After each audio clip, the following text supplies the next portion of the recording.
30분 거기에 사실은 김재희 교수님을 기리는 그 글과 함께 오늘 발표를 하고 저희 인사님께 마치도록 하겠습니다.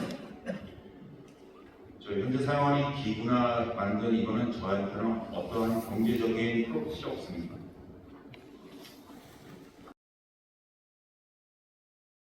어떠한 프로핏이 전혀 없습니다. 많이 들어옵니다. 이거는 얼마 하나도 없습니다. 고생만 하고 하나 주는 거는 최종 디자인된 제품을 제가 컨펌하고 사인할 때 그 기구 하나 주는 이유로 사실은 처음에 제가 구입할 때는 굉장히 고가였습니다. 하지만 수습 디자이너가 그걸 갖다 만들어서 프로덕트 매뉴얼을 만들 때까지는 어떠한 비용이 굉장히 고가입니다. 그 이후에 이제 밑에 다른 프로덕트들이 만들 때는 그다음 가격이 다운되고 있습니다.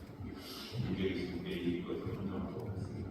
여러분이 잘 알다시피 1990년 닥터 김베리의 디바이드라는 것 지금 비교해서 보다시피 상당히 지금 보면 조악합니다. 그러나 그 당시에 제가는 굉장히 센세이션한 테크닉이 있습니다. 그 이후에 나아가라는 분이 페퍼샵이라는 테크닉을 만들어서 굉장히 또 센세이션이 있습니다. 여러분들 지금 많이 즐겨 사용하고 계시죠. 그 이후에 아카오시라는 분이 또 프리샵에 대한 개념을 만들었습니다. 그래서 그러한 것에 대한 것을 보면은 과연 여러분들은 이 중에서 어떤 것들을 사용하고 있는지 한번 판단해 보시면 됩니다. 다음과 같이 디바이드 앤 컨커, 스탑 앤 샵 여러 가지 테크닉들을 하나하나 다 우리는 배워야 되고 그거를 갖다 익히는 러닝 커브가 기입니다. 그래서 저도 이걸 다 마스터하는 과정 중에 공통 분모가 있는데 제가 지금 프리샵 다시 한번 우리가 스테이크를 먹거나 피자를 먹을 때 이걸 우린 잘라서 그 다음에 포크로 집어서 여러분 드시게 됐습니다. 그래서 EM 소견을 봤더니 3에서 7마이크론의 크리스탈린 파이버들이 이렇게 아주 배열이 갭정션, 기타 인터디지테이션에 걸쳐 잘 연결이 되어 있습니다.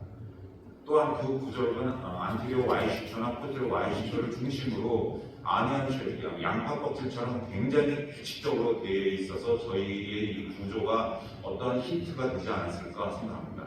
그래서 그 이후에 여러분들은 외에서 볼 때 그냥 보는 것이 아니라 엔도뉴클레어스라는 크기와 하드니스, 사이즈를 보고 뿐만 아니라 에피뉴클레어스나 프로텍스 레이어의 티크니스를 보는 뿐만 아니라 좀 전에 많은 연자들이 말씀드린 조율의 상태를 갖다가 분명히 확인을 해주는 것이 기본이라고 생각합니다. 아까 씨가 쓰는 건 대부분 하나씩은 가지고 있을 거라고 생각합니다. 그것도 여러 가지 디자인이 하지만 기본은 이거와 유사합니다. 제가 직접 이 동영상 찍었는데 낫으로 찍은 거하고 참으로 찍는 거 같이 찔리긴 하는데 쪼개지 못합니다. 그러면 우리가 장작을 펼 때 도끼의 기능이 있어야 되지 않을까 생각합니다. 그래서 도끼의 기능만 있을 뿐 아니라 창의 기능까지 같이 있는 게 뭘까 하고 생태계를 봤더니 독수리 불입니다. 위쪽하고 아래쪽에 어긋나 있습니다. 그 형태는 일단은 독수리 불 모양을 해서 디자인 자체를 갖다가 고려했습니다. 그래서 쇠기 모양으로 들어가는데 날의 길이를 달리겠습니다. 그래서 이따금씩 이걸 사용하시는 분이 불량이라고 공급자한테 불량이 아닙니다. 양쪽에 날이 일부러 엇박자를 내놔가지고 샤프니스를 피웠습니다. 그 결과 물리학적으로 제가 수치를 계산해 보니까 위에서 가해지는 힘이 1이었을 때 IMA라고 계산해보면 측면으로 가해지는 11배로 벌어지는 힘이 가해지고 있습니다. 내려가면서 이것이 마치 도끼와 같은 효과를 보이고 있으면서 저희가 얻는 조직을 가르는 효과가 생기시죠. 그래서 여기에 조직을 어떻게 하느냐를 봤을 때에 슈초와 안테리어 Y 슈초에 조금 진행된 부위에서부터 시작을 해서 마치 우리가 테논 아이런 슈초 할 때의 그 리들의 아크를 따라서 자연스럽게 내려가면 가장 효율적으로 들어갑니다. 그러나 이것이 수직적으로 내려갔을 때는 조직에 스트레스를 가해진다는 걸 아셔야 됩니다. 그래서 그러한 것들을 갖다가 머릿속으로 한두 번만 생각하시면 쉽사리 될 수 있습니다. 그럼에도 불구하고 아시다시피 인컴플리트하게 클리어 게이지 됐을 경우에는 이 인스트루먼트를 180도 회전을 시켜서 둥근 부위를 밑으로 해가지고 한번 벌리면 더 밑에 부분에서 클리어 게이지가 분명히 잘 일어나게 됩니다. 이러한 프리차핑의 어드밴티지는 러닝 커브가 짧습니다. 그 다음에 디바이더하고 백과 아스피레이션을 분리시켰으며 포스력 캡슐의 럽처뿐만 아니라 조늘의 스트레스를 갖다가 많이 줄일 수 있는 확률을 높였습니다. 그리고 아시다시피 DSS 사용이나 울트라 소노그램의 파워를 갖다가 최소로 향상할 수 있습니다. 조금 전에 언급된 것처럼 요즘은 전립선양이라든지 당뇨라든지 그런 성병 질환들 때문에 소팔메를 먹고 가는 환자들도 굉장히 많습니다.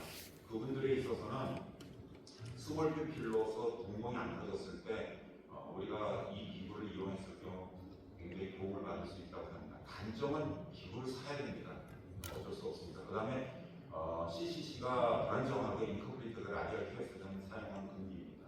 그 다음에 어느 정도 익숙해지면은 굉장히 익숙해지면 챌린징하는 것이 하린스가 극에 달한 NC6에서라든지 좀 전에 언급한 것처럼 베리 윗 조널에 있어도 저는 사용하고 있습니다. 프리찹의 선택에 있어서는 핵 경도가 2에서 4 정도 또는 5까지는 프리찹을 사용하고 5 이상인 경우에는 카운터 프리찹을 사용하고 아니면 그것이 좀 불안정하다 하면 여러분들이 익숙해져 있는 백퍼찹이라든지 믹스 방법으로 같이 사용하면 됩니다. 그 다음에 매우 약한 조들이거나 조를 라이시스가 있다든지 좀 전에 말씀한 것 같이 CC가 불안정하거나 그 다음에 굉장히 단단해 거의 마호가니 정도인 경우도 사실은 굉장히 애로사항이 있습니다. 그래서 그런 거는 완전히 익숙해져서 개인 전까지는 사용하지 마시고 그 다음에 인스트루먼트가 카운터 찹이 들어가는데 인유발 찹이 들어가는데 그때의 코티칼 레이어를 따라 들어가는데 코티칼 레이어가 전혀 없는 경우에도 사실은 좀 조심해야 됩니다. 그때 여러 가지 문제를 일으키고 조늘의 스트레스를 줄 수가 있는 태도를 다이섹션을 잘 하더라야 돼요. 기존에 저희가 사용하는 저도 사용했지만 25G 미드를 사용해서 완샷을 하면 굉장히 제트 스트림이 나옵니다. 그래서 나중에 한번 보시면 알겠지만 이 스트림에 의해서 포스 캡슐에 영향을 주고 조늘의 스트레스를 줍니다. 그래서 저는 이것을 갖다가 주로 저는 5cc에 연결되는데 숫자마다 3cc에 연결할 수 있습니다. 45도 방향으로 이것이 나옵니다. 그러면서 동시에 기분하게 나오기 때문에 이러한 어떠한 조늘의 스트레스든지 아니면은 어느 한쪽에 치우친 하이드 다이섹션이 만들지는 않을 수가 있습니다. 뿐만 아니라 개인적으로 누룽지 타입의 서브스 캡슐과 오피스틱인 경우는 잘 스리램프를 확인하는 데 요즘 발전된 기구를 디바이스를 이용하면은 완전히 한 포인트에 어태치가 심한 경우에는 개선이 안 됩니다. 그러나 누룽지 타입으로 이분하게 됐을 경우에는 이 기구를 사용하셔야 됩니다. 보다시피 안테리어 마이슈처의 앞쪽에서 시작을 해가지고 그 다음에 미들처럼 들어가면서 잡핑을 하고 로테이션 할 때는 여기에 그냥 돌리는 게 아니라 스냅을 주면서 돌리면 더 돌아가게 됩니다. 마지막으로 클리어 베이스된 뉴클레스 위치는 다음과 같이 방향을 갖다가 메인 시점을 향해서 산 조각이 있으면 여기를 중심으로 좌우를 먹을 때에 스트레스가 훨씬 적습니다. 그리고 마지막 메인 시점 방향에 있는 머터리얼은 굉장히 앞으로 스스로 나오게 되어 있습니다.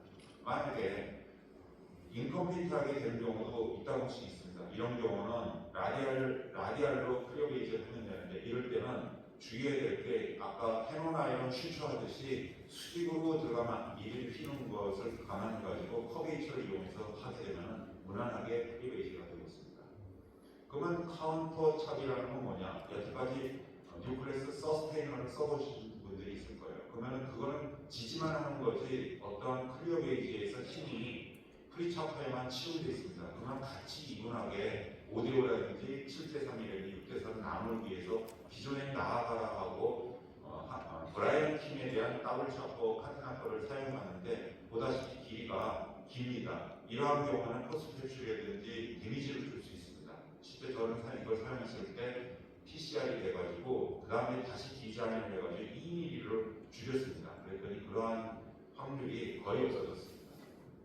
보다시피 이퀘이터 쪽으로 누워서 들어가서 고정을 한 다음에 Y시트 앞쪽에서 같이 마주보면서 머릿속으로 뉴클레스의 컨케이브 컴패스를 따라서 이미지를 그리면서 하면은 손쉽게 됩니다.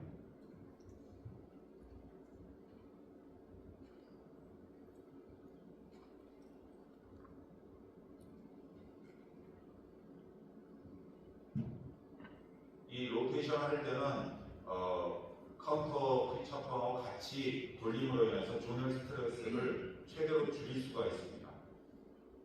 한쪽만 하게 될 경우 조널 스트레스가 어니분하게 될 거예요. 마찬가지로 렌즈의 포지션은 메인 디시전의 방향의 카운터에 한쪽을 남기면 됩니다. 지금 비디오는 N6 아주 스톤이 하드한 피스를 직접 제가 했던 피스입니다.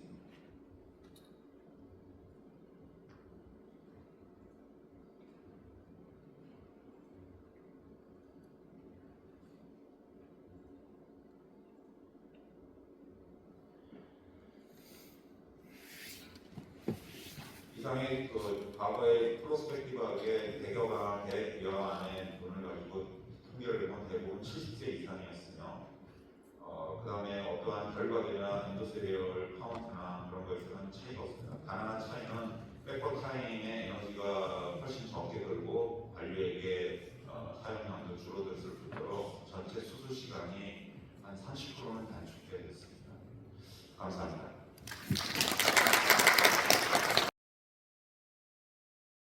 고배율로 해야 되겠고, 처음에는 일단 좀 작게 하고 필요하면은 나중에 인공수용체를 넣기 전에 확장하는 WCCC가 유용할 것 같습니다. 벡토라는 오래됐죠. 오래된 기구를 이용해서 이런 여러 가지 시야가 방해받을 때 도움을 받을 수 있습니다. 이건 제가 사용해봤던 유일한 케이스인데 사실 뭐 그렇게 쉽진 않고 여러 번 해봐야 하는 것 같습니다. 나중에 보시면 약간 치우친 걸 알 수 있습니다. 하지만 오페시티가 많고 여러 가지 상황에서 도움이 될 것으로 생각됩니다. 다른 기타적인 술기로는 이리게이션은 바이매뉴얼로 하는 것이 우리가 보이지 않는 곳에 그런 콜텍스를 제거하는 데 도움이 되고 각막 이식이 사실 여의치 않은 환자들에게서는 홍채를 이렇게 좀 넓히고 나오면 도움이 될 수가 있습니다. 두 번째는